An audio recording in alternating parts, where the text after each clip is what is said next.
Hello, welcome to the Live Capoeira, Formado Taaj. You train with Contramestre Negateta. You're based in Warrington now. Yeah. Excellent.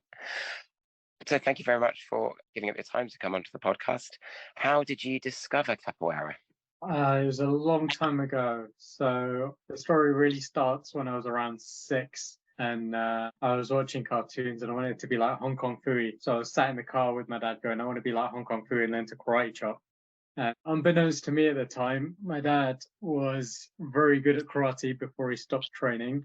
And he was third in Great Britain. And so he was like, oh, I'll just take you to karate then. And started taking me to karate classes. And that's where I started with martial arts in general.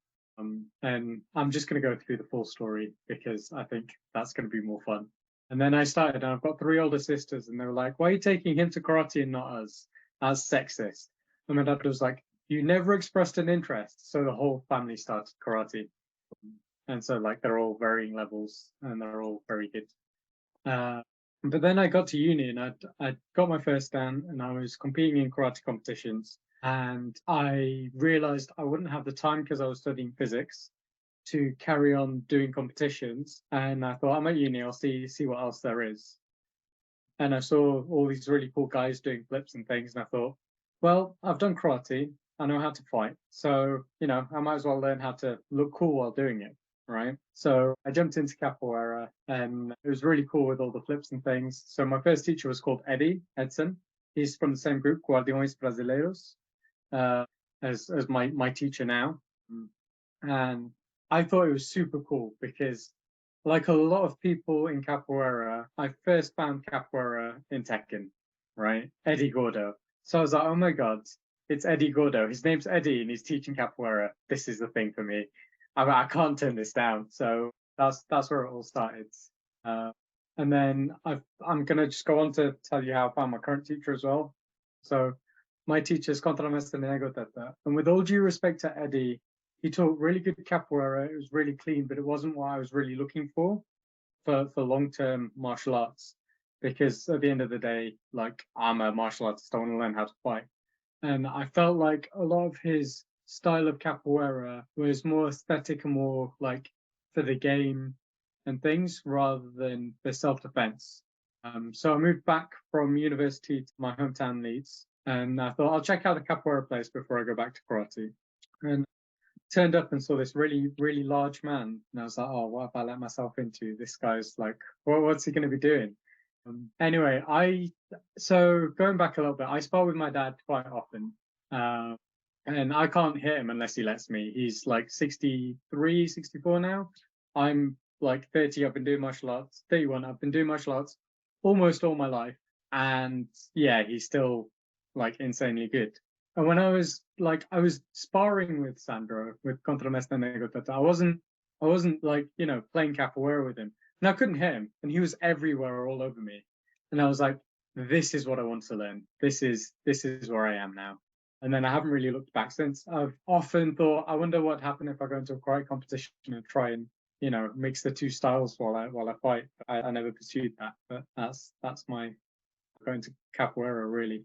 I think you've highlighted a couple of really sort of important bits there, which is, I think, not just capoeira, but martial arts generally as well, is that obviously your own personal goals and the goals of the teacher sometimes sort of need to match. So I know that personally, for example, when I teach capoeira, it's more about the art side. I've done like full contact kung fu in the past, and I'm not a fighter. I don't like hurting people, which is a big disadvantage in sparring. Yeah.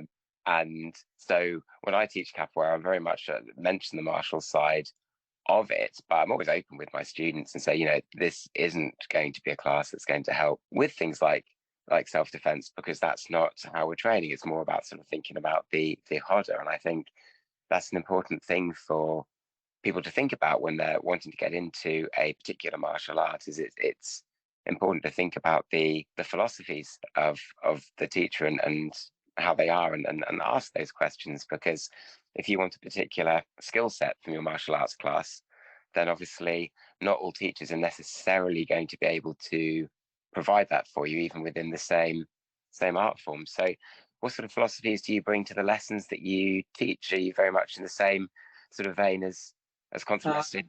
I'm not gonna lie. If I saw myself back then teaching the classes I teach now, I probably would have seen them not in the same way as Eddie's classes, but in a similar light of I'm not learning like the amazing stuff of how to look after myself that well. But that's because most of my students are beginners, and I will have a few specific classes every so often where I teach basic self-defense.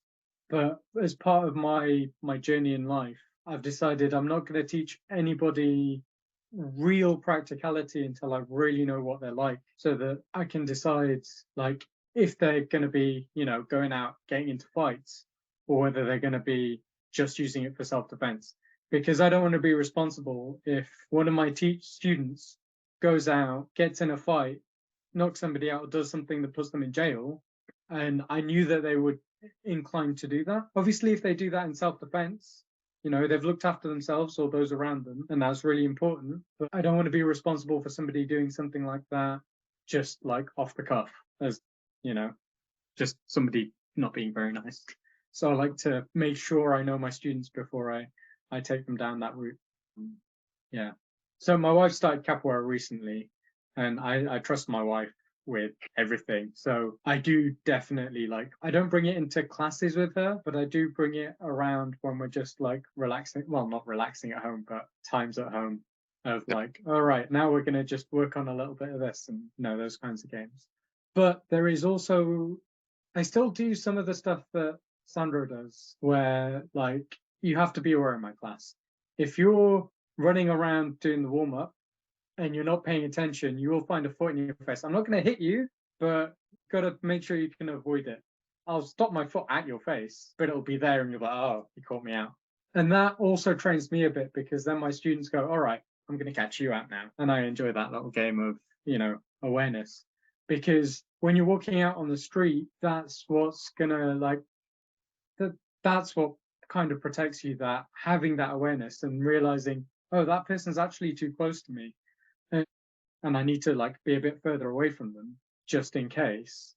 You only get that from playing these kinds of games, and you get that in capoeira generally as well, because you work out, oh, if I'm this close, I'm aware of this person, and it becomes second nature because you're getting it all the time in class. And Yeah, that's something Sandro does a lot. It's amazing. that's situational awareness is obviously an important component of self-defense.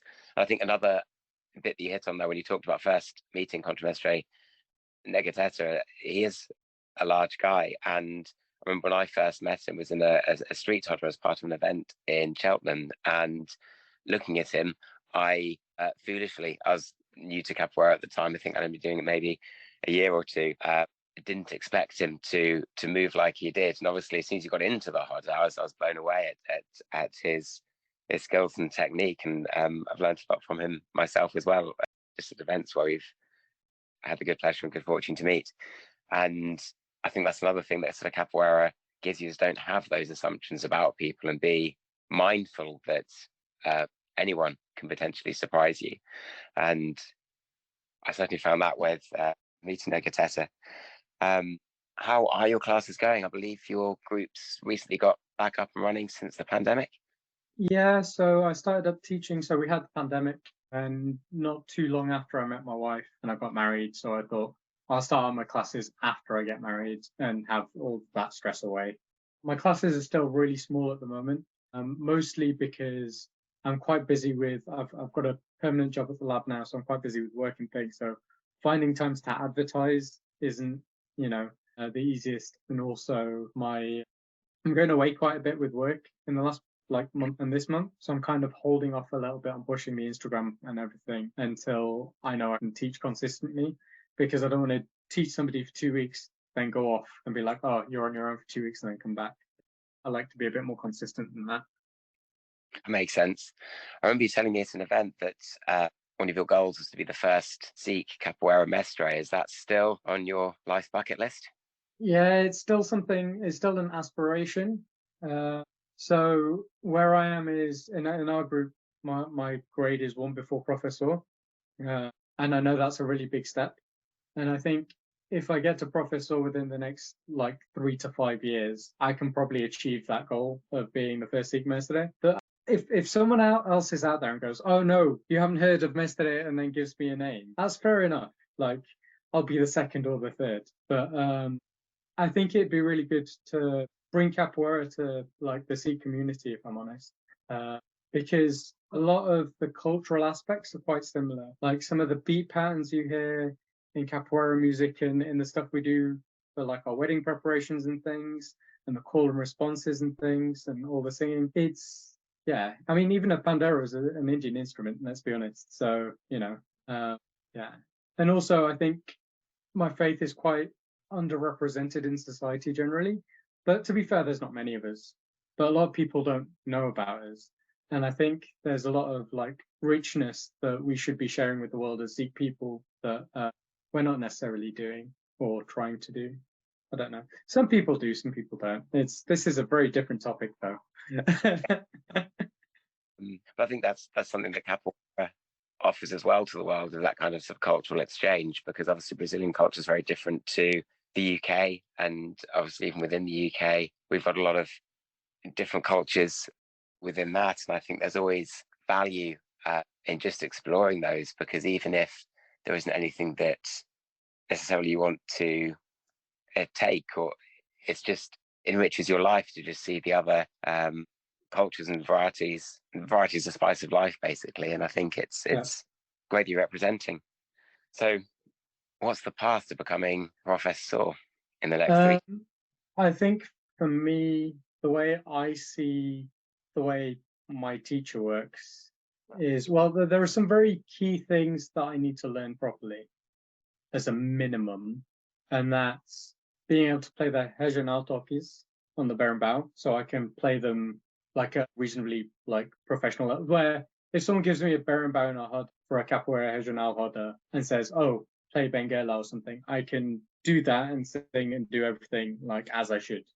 I think that's one of the very minimal skill requirements that I need. But when I graded, Sandra was saying to all the mestres and teachers and everybody that my next level, he's not the one who dictates whether I hit professor or not. It's the community as a whole saying, well, he needs to hear a few people come back to him and say, "Hey, this guy's ready, I think."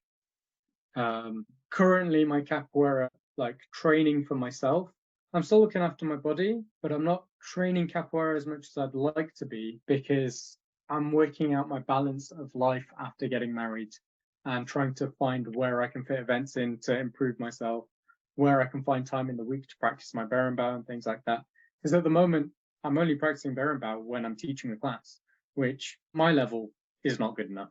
I forget things, so many things, but it's a part of life, and capoeira is a part of life, and it's in me. It'll find its way as life carries on. Well, yeah, I think that one of the reasons setting up this podcast was also I was feeling a little bit disconnected from the capoeira community with the pandemic and things, and I've got a 4-year-old, 6-year-old daughter as well, and so obviously it's balancing everything together, and so the chance to sort of sit down and chat to other capoeiristas felt like a good way to help sort of reconnect in the ways, and finding those ways to get capoeira where you can, because I think certainly when you've been with it as long as we have it, it is part of you, and it is an important part, and you need to get it where you can, because it's, it enriches you. It's crazy. I don't remember a time in my life. I know it was there, but I don't remember the feeling of my body before capoeira got into it. And I say it like that because I feel like capoeira is like a thing inside my body that, like, when I walk around at work, people see it. So I really enjoy dancing forró. I have some very good friends who used to teach forró in Manchester and now are in London. When I was dancing with Leticia, one of the teachers, like very early on, she was saying, "I can feel capoeira in your body, like the way you dance, because it's inbuilt the way I feel like I want to move." And when I haven't moved properly, like my body just feels wrong. And then I go out, I do some kicks, do some acrobatics, and my body just loosens up and I just feel so much better. Yes, so lockdown gave me an issue with my hip, which sort of the lack of movement led to an inflamed tendon. And when I was able to ginga again for the first time in literally over 2 years, it just felt magic. And I think whether you're into capoeira or not, I think there's moving your body is such an important thing if you are able to do it, and even if it's just sort of small things, and it's hard to express. This kind of reminds me of a chat I had when I used to do karate. I was quite young, but I've always like thought of the future. And I was talking to this guy who's the parent of one of the other students, because I was a child at this point, and he's a doctor, and I was asking him like, how do I look after my body? Because I want to like still be able to do things when I'm like really old. And like he's like, well, if you're gonna do any kind of training, which you should be doing, you're probably gonna develop arthritis in something, and that's fine. That happens. But the real secret to a long life is walking, because it's low impact. Everybody can do it. Well, not everybody can do it, but you know, it's low impact. It's relatively easy to do, and it just keeps you going. And if you keep walking, it really looks after your body. So that was his advice. So I think that's the same in kind of capoeira. Like even if you can't necessarily play a fast game, just keep going unless it's like physically detrimental to your body, because you know you might have injuries that you need to look after in a certain way. But you know, that's one of the things I like about capoeira, is that if the physical side, for whatever reason, is something that's been a bit limited, you've got so much else on offer. There's the music that you can practice. If the issues with your hands and so you can't practice the instruments, there's the histories and philosophies and everything else to read. And I think it leads to the last question I'd like to ask the guests is, what is capoeira? what is capoeira? So for me, so I have a ladainha that I wrote a long time ago. That kind of like, so it's like, okay, capoeira amizade amo, um jogo luta dança, and then like it goes on with stuff. So like that's like it's friendship, it's love, it's a game. Jogo luta is a fight, it's a dance. Like it's a culture as well. That probably I need to probably rewrite this because my views and understanding of capoeira has changed. It's part of the culture as well. It's like you can't really define it properly, in my opinion, because it's different for everybody, and it's everything that everybody describes it as. It's if you wanna go sciencey, it's a bit like Schrodinger's cat. It is what it is when you open the box. You know, I can describe it to you all I want, but as soon as you open the box, you actually see what's going on, because it's all of them and it's none of them. You know. Yeah. Well, thank you very much for coming on to the podcast. Have you got any events or activities that you'd like to maybe give a bit of a plug to? So my mestre has an event. Let me get the date right. Let me double check. In Tadcaster on it's in July. It's the 15th and 16th of July. So that's going to be a really good event. Every year he says, I'm not going to do an event next year. Chuck Norris or me are going to do it. And then he goes and does it without us being able to do what we want to do. So, I mean, I do my events because I'm miles away, so I get away with that. But yeah, he's planning to have Mestre Jaime come over from Brazil, which is his mestre. And he doesn't come across very often at all. And this year, like every year, he tries to make it happen. But this year, he's gone across to Brazil to sort out his passport. So now he can come over and it's going to happen. So, you know, it's going to be a great event. Brilliant. Yeah. Well, thank you very much for your time. Are there any closing comments or remarks that you'd like to say to sign off? Have fun, everybody. And if anybody watching this or hearing this has not done any capoeira and is kind of not found their passion of, really love this thing, just give it a go. I mean, it's one class. It might cost you a tenner, might be for free, depending on where you go. But, you know, could be your thing. It might not be, and that's okay. But, you know. Brilliant. Well, we will link to the event in Tagcaster down in the episode notes, and also to your group's Instagram. And if you want to get in touch with us here at the podcast, the email is thelifecapoeira, or one word, @gmail.com. Feel free to nominate yourself or your teachers or students that you know would like to be on. We're here for all capoeiristas to talk about their life in capoeira. But thank you very much for listening, and until next time, ciao. Bye.